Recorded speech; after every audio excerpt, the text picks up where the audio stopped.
Our title today, what we're going to explore is reality and its bittersweetness, and a couple of Van Gogh pictures.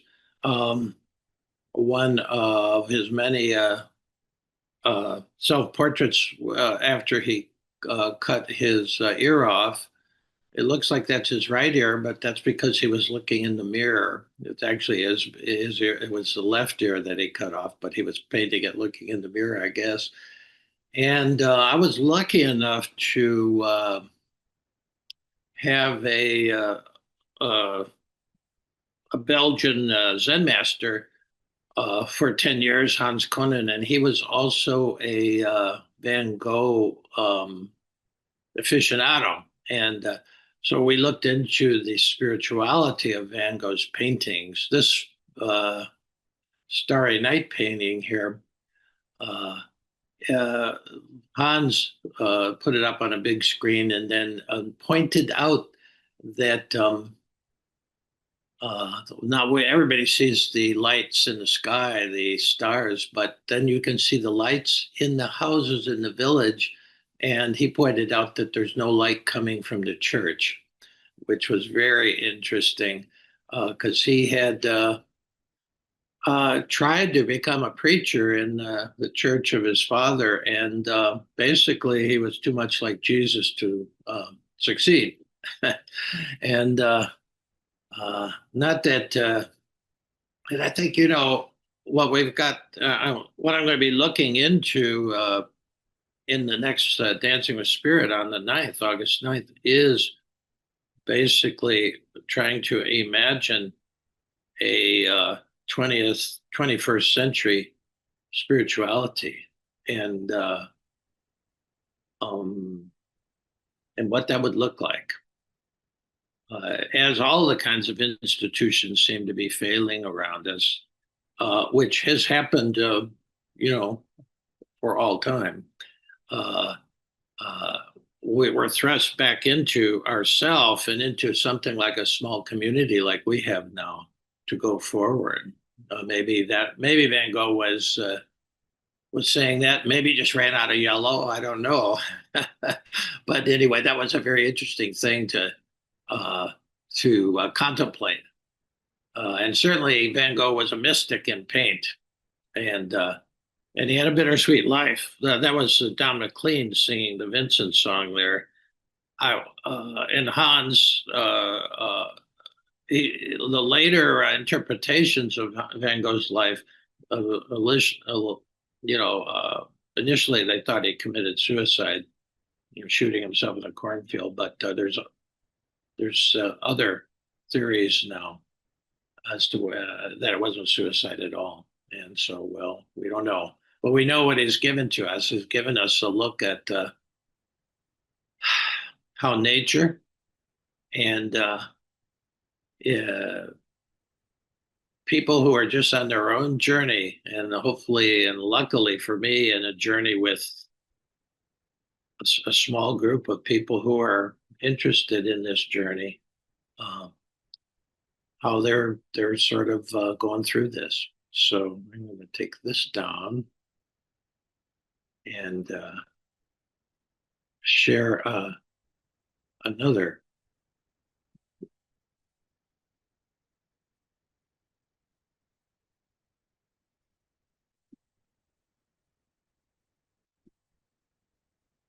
This is going to just take a look back at what we did in the last Dancing with Spirit. We talked about uh, a kind of a circle game that goes on. And it's been going on for all time. We're talking about the fact that reality is bittersweet, but this is a sort of look at it. And for those of you who didn't make the uh, Dancing with Spirit, this is a look that's helpful. This is a big picture look at what's going on every moment. Uh, every moment when I sit in meditation to start today, I recite my the first line of the Lord's Prayer, so called the prayer of Jesus, in in English, he made it in Aramaic. I rendered that first line, and this is how it goes. Uh, oh, ground of all being, your oceanic womb births infinite blessing in waves of darkness and light. O ground of all being, your oceanic womb births infinite blessing in waves of darkness and light. And this mandala here, order, disorder, emptiness, reorder becomes the new order, and then goes round and round. If you were here early, the first song in the playlist was Joni Mitchell singing a song called The Circle Game. It goes like this: the seasons go round and round, the painted ponies go up and down. We are all captive on the carousel of time, going round and round in the circle game. Yeah. So this is just something we've looked at before more than once, but just for those of you who might be new, uh,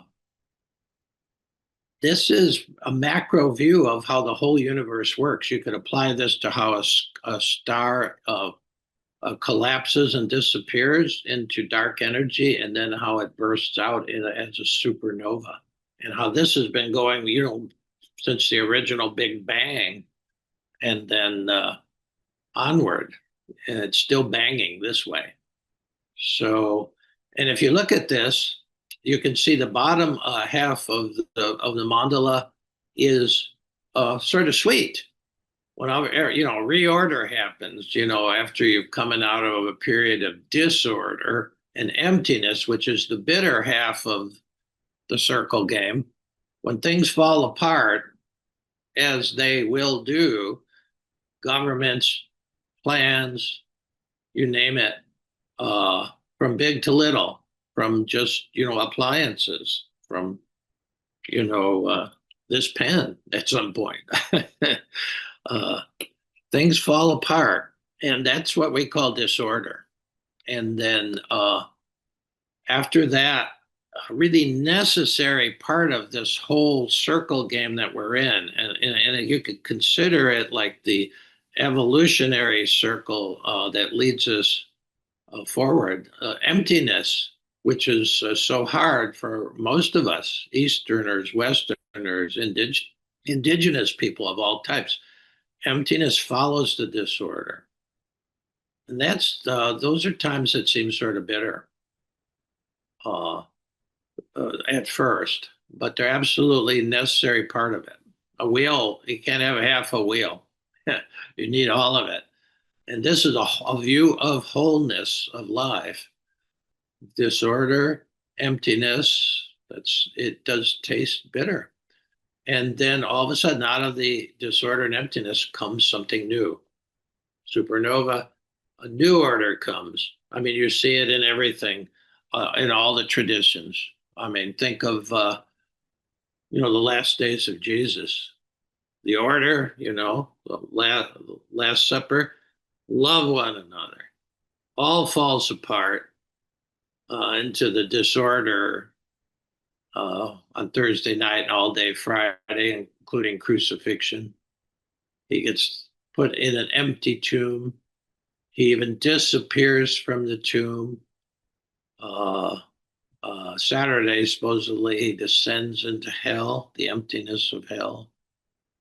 And then on Sunday, resurrection, reorder, and then the ascension, Pentecost and the ascension, a new order, round and round. Yeah, you can find it in the lives of any mystics. Yeah, yeah. So just to remember that. And that'll lead us to I have just one poem for today. Get back to, there we go. And,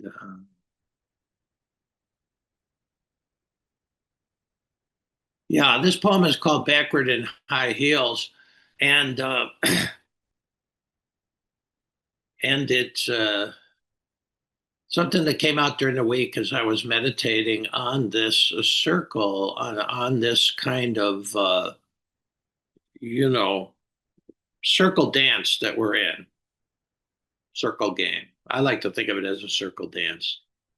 And the first line that was actually the first line that made it onto the page sort of surprised me. We all know what God's like. Well, it came out of nowhere. We all know what God's like. Reality is bittersweet. Love it, taste it, and bless it with your whole heart and soul, or not. We get to choose how to live this precious life. We can come to God dressed for dancing, or we can be wheeled on a gurney to God's ICU. Either way, all the music stops and the dance with God is over. The moment we say, I don't want to dance this way. Yes, all the music stops and the dance with God is over. The moment we think, I should be the one who leads. Let me just highlight a few things there. We all know what God is. We all know what God's like. Well, I don't think that's true, but it made it onto the page. We all know what God's like. And what is God like? Reality. And reality is bittersweet. So this is another name for God out of all the names for God. In the Muslim rosary, which is 100 beads, they recite the 99 names of God, each bead a different name. Starts out with compassion and then goes on and on. And the 100th bead is silence, because there really is no name. Allah, Allah means the nothing, the no thing, the thing, the reality that's bigger than anything. So that's why they don't have images in Islam of God. Uh, so we all know what God's like. At least, at least, at least that's my view now. It's like reality. It's every moment. That's why when I translated Our Father who art in heaven, when I translated the image of the deity for Jesus, I use Tillich's version because I like it. The ground of all being, oh ground of all being, just reality. Period. Nothing missing, nothing left out. It's the whole shebang. Reality. That's uh, that's as good a word as any. Brother David Stendorast once told me the only word he has that could possibly even point at it would be surprise. Yeah, I like that too. But we all know this now. We all know this God, that reality is bittersweet. Uh, that's that's what that mandala shows. We want it all to be sweet. We're pissed off when it gets bitter. When we get a diagnosis, or I remember losing about about 40% of our so-called retirement fund back in 2008 and 9. It just disappeared, light on the screen. It's not there anymore. Where did that money go? Where did my retirement go? Where did our retirement go? Reality is bittersweet.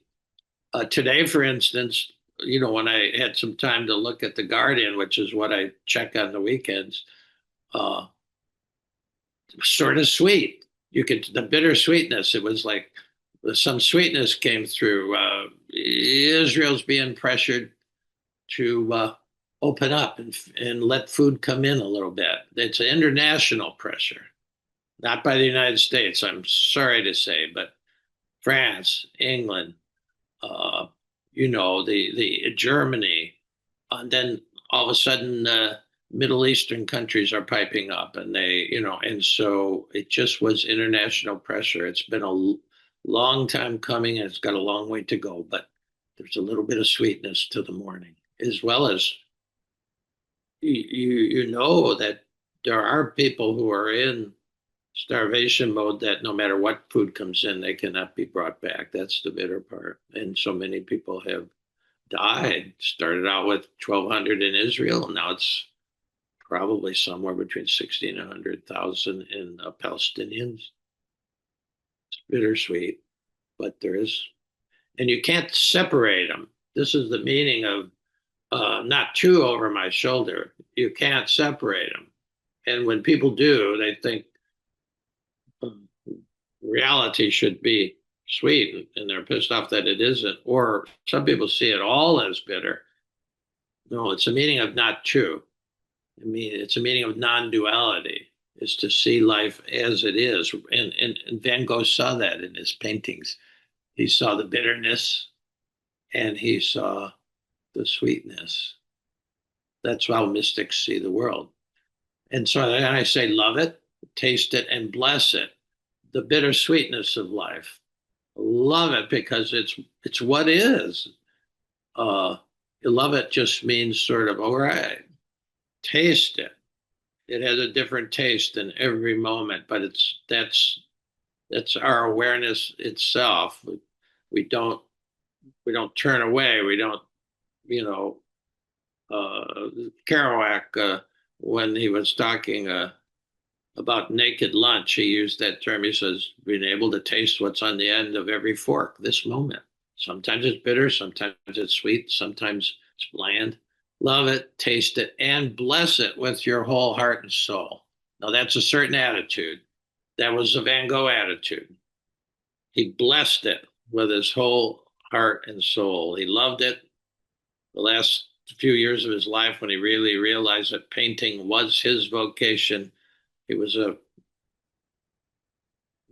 like a big bang of energy. All those paintings came in the last few years of his life that we have now that are so precious. Yeah, he just loved it. He loved it all, and he suffered through it all, the bitter stuff. Everybody thought he was crazy. Painters in Paris didn't think he could paint. Told him to take some lessons. But he blessed it all because he just put it on the canvas. And however you do it, now that's one choice. You can love it, taste it, bless it with your whole heart and soul, or not. We get to choose how to live this precious life. I can't ever get Mary Oliver out of my the ear of my heart. She says at the end of A Summer's Day, a great poem, she says, what will you do with this one precious life? Well, Van Gogh loved it, tasted it, and blessed it with his whole heart and soul with every painting. You can choose to do that, or we can come to God dressed for dancing, as Hafez said. And you showed up today. By definition, you came dressed for dancing. Or we can be wheeled on a gurney to God's ICU. Either way, we can't get away from reality. Either way, all the music stops and the dance with God is over the moment we say, I don't want to dance that way. We reject some part of the reality we're faced with. And that's, boy, I've done it. I just can't deal with it. No, I'm not going there. We all do that. And then the music stops of life, and people wondered why, it happens. So that's it. No, I don't want to dance that way. Yes, all the music stops and the dance with God is over the moment we think I should be the one who leads. Reality leads. God leads, if you will. You can, the name for absolute reality. You know, uh, the name doesn't matter. Yeah. And are you dancing with reality in this circle dance? You might, geez, it's Seems like a dance when everything is in order. But then when things fall apart, can you dance with that? And when everything seems empty, as it will, as it must. If you look at the lives of anybody, I'm looking at the lives of anybody who's on the wall here, all these blessed beings, uh, they don't become whole by only living half a life, by only coming alive when it's sweet. No, they go through the darkness too. Uh, Here's a couple of lines from a Palestinian American poet, Naomi Shihab Nye. She lives in around, she lives in Texas. And she has a longer poem called Kindness, which you should look up because uh, it's sort of the essence of the antidote for what's going on in the world today. She says, before you know kindness as the deepest thing inside, before you know kindness as the deepest thing inside, you must know sorrow as the other deepest thing. Before you know kindness as the deepest thing inside, you must know sorrow as the other deepest thing. Well, she's playing around, she's jarring our sense field because if there's the deepest thing, there could be another, but she's talking about this not to nation, nature of kindness and sorrow. Say, the bitter and the sweet. But before you know kindness as the deepest thing inside, you must know sorrow as the other deepest thing.